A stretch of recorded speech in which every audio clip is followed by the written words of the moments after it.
এটা হচ্ছে খেজুরের রস জাল দিতে বসিয়েছি। আর আমি এখানে বাদশাভোগ চাল 1 পট নিলাম। চালটা ধুয়ে রেখে দিলাম। রসটা ভালো করে ফুটলে তারপর আমি চালটা দিয়ে দেব।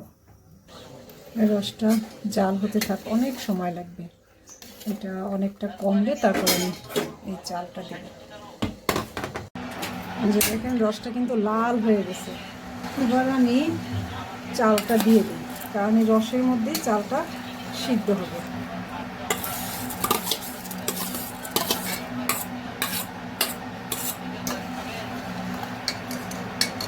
হতে থাক এখন সিদ্ধ। একদম টকবক করে যখন ফুটে এত ভালো লাগতেছে দেখতে, আর কি সুন্দর মিষ্টি একটা ঘ্রাণ, দারুণ লাগতেছে। পায়েস রান্না কিন্তু প্রায় শেষ। মাছ ছিটে আসলো। এখন হচ্ছে এটা নারকেল আর হচ্ছে আমন্ড ব্লেন্ড করে দিচ্ছি। একটুখানি পিঙ্ক সল্ট দিয়ে দিই। এবার সব মিশিয়ে দিব।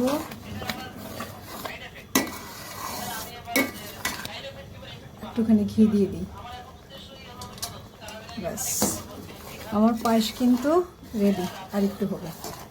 ব্যাস আমি চুলা বন্ধ করে দিলাম। অনেকে যারা এলাচ গরম মশলা দিয়ে পায়েস ভালো লাগে তারা খেতে পারেন, আমি গরম মশলা দেবো না। একটা একদম স্বাস্থ্যসম্মত পায়েস। তিতিরও এটা পছন্দ করে, সবাই মিলে এরকম দারুণ পায়েস উপভোগ করব। এবার পরিবেশন, রান্না শেষ। রসের পায়েস, সুন্দর একটা ফ্লেভার। যারা খাননি কি বলবো, দারুণ ফ্লেভার। এখনো রস আছে, খেয়ে দেখবেন।